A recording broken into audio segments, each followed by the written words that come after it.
Baik teman-teman, kita lanjutkan lagi video kita yang kedua tentang metode penelitian penerjemahan. Pada video sebelumnya sudah saya jelaskan tentang item 1, 2, 3, 4, dan 5 ini, maka sekarang kita masuk ke metode penelitian. Nah, ini nanti silakan teman-teman menyusun proposal di subbab tentang metode penelitian. Isinya ada 3. Yang pertama tentang pengumpulan data.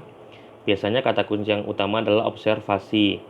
Yang ketiga, analisis data, dijelaskan bagaimana. Dan yang ketiga, ada laporan hasil.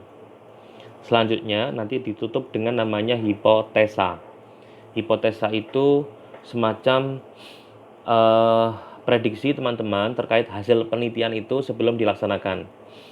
Jadi misalkan teman-teman sudah bisa melihat kira-kira buku doa sehari-hari itu sudah akurat atau belum, misalkan secara keseluruhan. Misalkan akurat, nah gitu. Misalkan belum akurat, nah teman-teman harus bilang di hipotesa bahwasanya nanti penerjemahan produk terjemahan buku doa sehari-hari ternyata masih belum akurat gitu ya. Nah, itu hipotesa dari peneliti. Tapi ternyata setelah melakukan penelitian kok ternyata hasilnya berbeda, itu tidak apa-apa. Setelah dilakukan penelitian ternyata hipotesanya tidak sesuai. Misalkan, loh kok ternyata terjemahannya malah akurat gitu. Nah, itu tidak apa-apa karena memang hipotesa itu baru prediksi awal, semacam proposal gitu ya, sebelum teman-teman melakukan penelitian. Jadi teman-teman sudah bisa memprediksi nanti hasilnya seperti apa. Itu bisa dimasukkan dalam hipotesa. Oke, yang perlu digarisbawahi lagi, metode penelitian nanti isinya ada 3, jangan sampai ketinggalan salah satu. Yang pertama pengumpulan data, yang kedua harus dijelaskan nanti analisis datanya seperti apa, dan yang ketiga nanti harus ada laporan hasil. Metode penelitian ini sangat penting untuk dicantumkan. Kenapa? Karena kalau metode penelitiannya tidak jelas, berarti kawan-kawan melakukan penelitiannya pun juga tidak jelas. Ada dugaan berarti nanti kawan-kawan melakukan plagiat atau mencuri hasil punya orang. Nah, itu bahaya. Maka dari itu teman-teman harus menjelaskan metode penelitian ini dengan detail supaya penelitian ini benar-benar penelitian yang orisinil. Penelitian yang benar-benar milik teman-teman, penelitian yang benar-benar teman-teman lakukan sendiri, bukan punya orang lain. Maka harus dijelaskan metode penelitiannya, harus dijelaskan caranya meneliti seperti apa. Bisa difahami ya teman-teman ya, pentingnya mengisi metode penelitian. Karena banyak kasus, misalkan penelitiannya orang tapi diklaim punya teman-teman misalkan, itu tidak boleh ya. Jadi harus membuat sendiri penelitian itu, jangan sampai penelitian orang nanti dijadikan penelitian punya kita, hasilnya nanti juga tidak orisinal, hasilnya nanti juga tidak baik gitu ya. Jadi harus diperhatikan. Nah, landasan utama dari istilah riset sendiri, penelitian itu apa? Atau yang sering kita sebut dengan riset. Riset merupakan aktivitas ilmiah yang sistematis, nah itu loh, terarah, berarah, dan bertujuan. Maka dari itu tadi saya mengingatkan teman-teman, rumusan masalah itu tolong diperhatikan. Jika rumusan masalah nanti ada 3, maka tujuannya penelitiannya ada 3, terus nanti 3 variabel ya maksudnya ya. Terus nanti landasan teorinya juga ada 3, sampai kepada tinjauan pustakanya juga harus ada 3. Itu merupakan salah satu langkah atau proses yang sistematis dan terarah. Terarah itu maksudnya penelitiannya itu benar-benar menggunakan teori yang jelas. Satu, penelitiannya juga merupakan hasil karya sendiri. Terus juga ada roadmap. Roadmap itu semacam kayak nanti saya mau ngapain aja ya gitu dalam penelitian. Itu namanya terarah. Terarah, berarah, dan bertujuan. Penelitiannya juga nanti punya tujuan. Jangan sampai penelitian tidak punya tujuan. Itu mesti di awal bingung. Nah, supaya bertujuan bagaimana? Masalah yang kawan-kawan pilih harus mempunyai dampak yang luas kepada masyarakat, gitu. Pemilihan masalah harus memiliki dampak atau impact yang cukup besar, yang cukup kuat kepada masyarakat. Contoh, masyarakat selama ini susah membaca terjemahan hadis Nabi misalkan. Itu masalah. Maka teman-teman harus melakukan penelitian. Apa yang menyebabkan masyarakat susah membaca terjemahan hadis-hadis Nabi itu misalkan? Kok bahasanya kok ternyata susah difahami? Ternyata kok bahasanya terlalu berorientasi kepada bahasa sumber. Nah, terlalu berorientasi kepada bahasa Arab. Banyak istilah-istilah asing yang tidak difahami oleh masyarakat pada umumnya. Akhirnya tingkat keterbacaannya rendah. Maka teman-teman harus melakukan penelitian. Nah, berarti dari masalah itu nanti muncul tujuan. Tujuannya supaya terjemahan hadis-hadis Nabi yang ada di Indonesia itu dapat terbaca oleh masyarakat.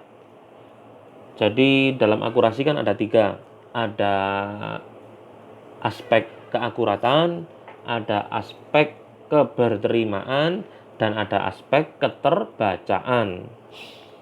Itu yang paling penting. Maka data atau informasi yang dikumpulkan harus relevan dengan persoalan yang dihadapi. Artinya data itu bertalian atau berkaitan, mengena dan tepat. Jadi data itu tidak asal mencarinya atau tidak asal milihnya. Jadi data teman-teman yang kemarin kawan-kawan tulis dalam lampiran data itu merupakan landasan berpijak untuk melakukan analisis. Lah kalau tidak ada data, apa yang mau dianalisis gitu teman-teman. Maka teman-teman kami latih untuk membuat lampiran data terlebih dahulu karena itu nanti penting. Proposal yang baik kalau sudah dilengkapi dengan lampiran data itu bagus karena nanti sudah ada ancangan apa yang akan dianalisis. Kalau misalkan suruh nyebutin datanya saja masih belum bisa, itu repot. Data itu bentuknya bisa satuan bahasa, mohon diingat. Bisa berbentuk morfem, bisa berbentuk kata, bisa berbentuk frasa, bisa berbentuk klausa, bisa berbentuk kalimat, bisa berbentuk paragraf, bisa berbentuk teks. Silakan dipilih. Pak, data saya nanti frasa gitu. Nah, berarti frasanya nanti dikumpulkan semuanya dalam lampiran data. Pak, data saya nanti kalimat yang terkena strategi penerjemahan. Nah, berarti yang kalimat-kalimat yang mengalami strategi penerjemahan dikumpulkan semuanya dalam lampiran data.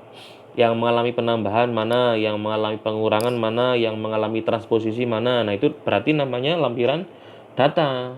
Teman-teman sudah berhasil menyebutkan data yang ada dalam penelitian. Jikalau untuk menyebutkan data saja masih susah, sudah dapat dipastikan teman-teman belum paham dengan penelitian yang dilakukan gitu. Maka dari itu di awal kuliah teman-teman kami berikan cara untuk memilah objek formal dan objek material. Nah, data itu nanti posisinya ada di objek material itu gitu ya. Di objek material itu. Misalkan objek materialnya novel, kalian kan mau mengambil novel.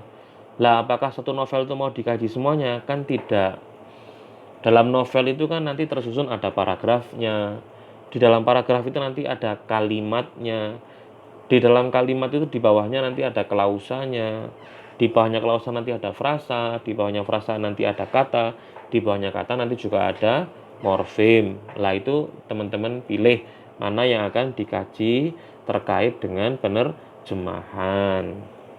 Bisa difahami ya teman-teman ya tentang data. Nah, makanya ini harus diperhatikan.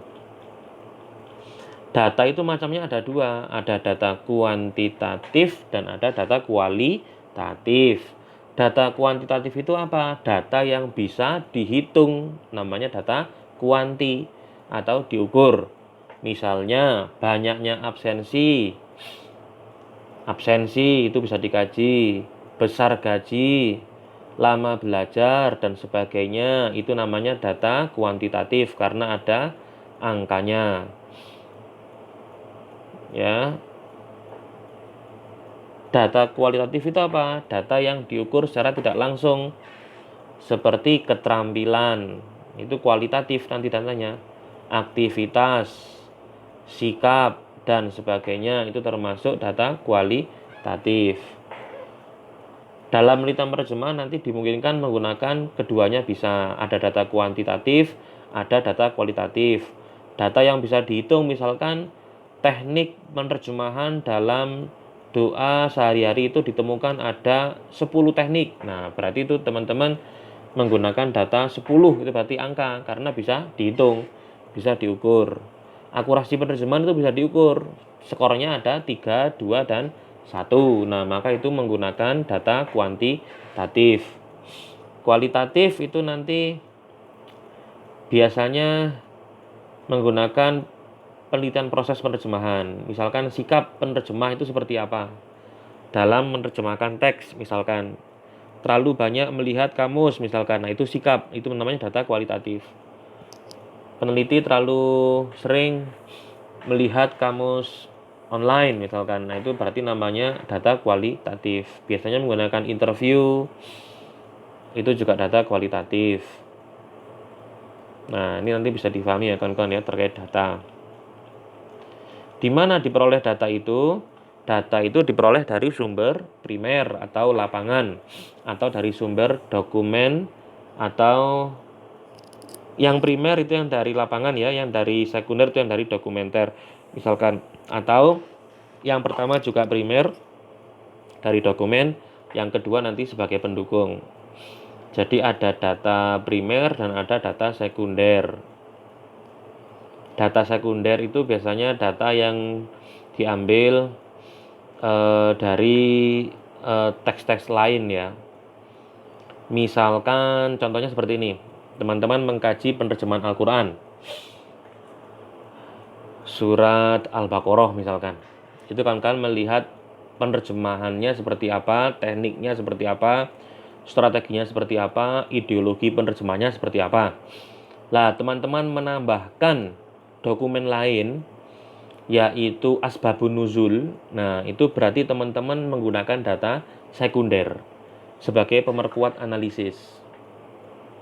Kalau Al-Qur'an asbabun nuzul, kalau hadis namanya asbabul wurud. Jadi kalau teman-teman mengkaji hadis, penerjemahannya hadis seperti apa, terus teman-teman menambahkan melihat dari buku asbabul wurudnya, nah itu berarti teman-teman menggunakan data sekunder. Bisa dipahami ya teman-teman ya. Kawan-kawan mengkaji novel misalkan. Nah, terus habis itu nanti kawan-kawan data sekundernya nanti bisa dari kamus, itu juga bisa, ensiklopedi itu juga bisa untuk data sekunder. Misalkan kawan-kawan mengkaji tentang novel Auladu Harotina karya Najib Mahfud, itu tentang keadaan yang ada di Mesir. Terus teman-teman dalam novel tersebut ada istilah yang belum paham. Misalkan Ramsis. Ramsis itu apa ya? Ramsis itu kan. Ramsis itu apa? Nah, terus kawan-kawan mengambil data dari ensiklopedi untuk menemukan kata Ramses, itu berarti teman-teman mengambil sumber sekunder. Nah, bagaimana cara memperolehnya data? Ini harus ditulis di kolom pengumpulan data. Ya kan? Jadi di metode penelitian itu harus ditulis pengumpulan data, caranya seperti apa. Yang paling sering dipakai namanya observasi. Observasi itu mudahnya ngomong peninjauan secara cermat. Kawan-kawan buka buku, terus habis itu digarisbawahi, ini yang termasuk teknik borrowing, digarisbawahi ini termasuk teknik amplifikasi, digarisbawahi ini termasuk strategi penambahan, digarisbawahi ini termasuk strategi pengurangan, digarisbawahi ini termasuk strategi transposisi. Berarti kawan-kawan melakukan peninjauan secara cermat dalam teks tersebut. Itu berarti namanya observasi. Dan berapa jumlah yang tepat? Adequate itu ya, harus cukup dan memadai. Jangan sampai datanya cuma sedikit, nanti susah kawan-kawan untuk menyimpulkan masalah. akurat gitu ya, tapi datanya cuma 1 atau 2 lah, kurang itu nanti. Kalau mau bilang akurat harus banyak datanya, harus banyak. Metode itu kan dalam tataran makro kan kawan. Masih ingat dalam teori penerjemahan kan ada makro dan ada mikro. Makro itu kan ada metode dan ada ideologi. Yang mengkaji ideologi ya, ada 2 kan, vernisasi dan domestikasi. Teman-teman langsung bilang ideologi penerjemahan dalam novel Harry Potter misalkan vernisasi. Buktinya mana? Datanya cuma 3 misalkan. Nah, itu berarti kan kurang. Harus dicari. Buktikan bahwasanya penerjemah benar-benar condong kepada vernisasi misalkan. Buktikan dengan data yang cukup, dengan data yang memadai bahwasanya penerjemah ada dalam ideologi domestikasi. Itu ideologi. Kalau metode kan ada 2 ruas, ada 2 kutub, diagram V punya Newmark itu kan. Kemungkinannya penerjemah itu condong kepada bahasa sumber, yang kedua condong kepada bahasa sasaran. Nah, teman-teman langsung mengklaim penerjemahan hadis Nabi ini penerjemah terlalu condong kepada bahasa sumber. Buktinya mana? Datanya cuma 3, misalkan cuma 4, ya kurang. Maka harus dicari data yang lebih banyak, adequate ini ya, cukup memadai supaya nanti kawan-kawan punya landasan pemikiran yang pas. Bisa dipahami ya teman-teman ya. Nah, maka dari itu nyambung dengan adequate data tadi itu, kawan-kawan harus melakukan klasifikasi data. Ini kemarin sudah saya minta dalam lampiran data kawan-kawan untuk mengklasifikasikan data. Yang masuk teknik borrowing mana saja gitu ya, dari yang mikro dulu. Yang masuk teknik amplifikasi mana, yang masuk teknik kompresi mana, yang termasuk teknik kreasi diskursif mana. Lah itu kawan-kawan harus mengklasifikasikan. Yang mengalami penambahan mana, yang mengalami pengurangan mana, itu harus diklasifikasikan datanya. Itu namanya klasifikasi data.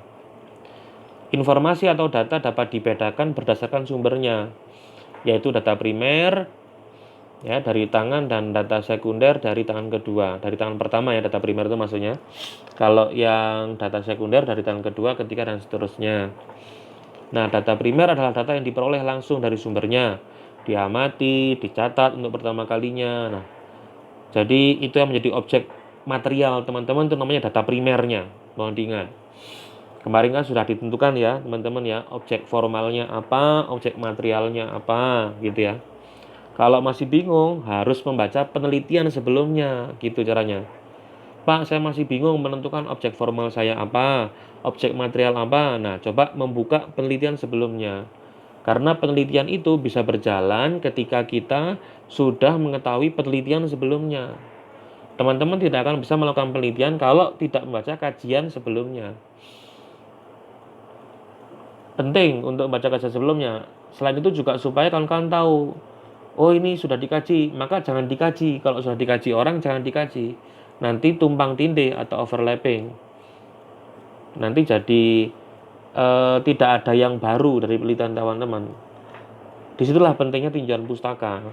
Tinjauan pustaka itu untuk mengetahui penelitian yang sedang kawan-kawan lakukan itu sudah pernah dikaji oleh orang atau belum. Harus dicari namanya celah penelitian atau research gap. Research gap itu ada celah yang teman-teman bisa masuk untuk melakukan penelitian. Kalau nggak nemu gap atau nggak nemu celahnya, maka teman-teman berarti penelitiannya sudah dikaji sama orang. Kalau sudah dikaji sama orang, berarti teman-teman ada kemungkinan nanti menjiplak punya orang tadi itu nggak boleh nanti. Mencuri punya orang, mencuri data itu juga tidak boleh. Makanya data harus dikumpulkan dengan baik, harus diklasifikasikan dengan baik. Nah, itu ya, data tersebut menjadi data sekunder kalau dipergunakan orang yang tidak berhubungan langsung dengan penelitian yang bersangkutan, itu data sekunder. Oke, data sekunder adalah data yang bukan diusahakan sendiri pengumpulannya ya. Ini tambahan tadi ya, data sekunder dan data primer tadi sudah saya singgung di depan. Terus misalkan ini juga kalau kawan-kawan menggunakan data angka ya, biro statistik misalkan, kawan-kawan sampai melihat statistiknya. Misalkan jumlah jumlah santri itu ada berapa jumlahnya, terus teman-teman datang ke pondok pesantren untuk bertanya, itu berarti menggunakan data sekunder. Karena mau mengkaji tentang proses membaca atau proses menerjemahkan santri yang dilakukan oleh santri, maksudnya tentang teks-teks bahasa Arab dasar. Nah, itu berarti harus ada jumlah santrinya berapa. Nah, itu berarti namanya data sekunder yang bisa kita ambil dari statistik. Ada majalah, keterangan publikasi juga boleh. Jadi data sekunder berasal dari tangan kedua, ketiga, dan seterusnya.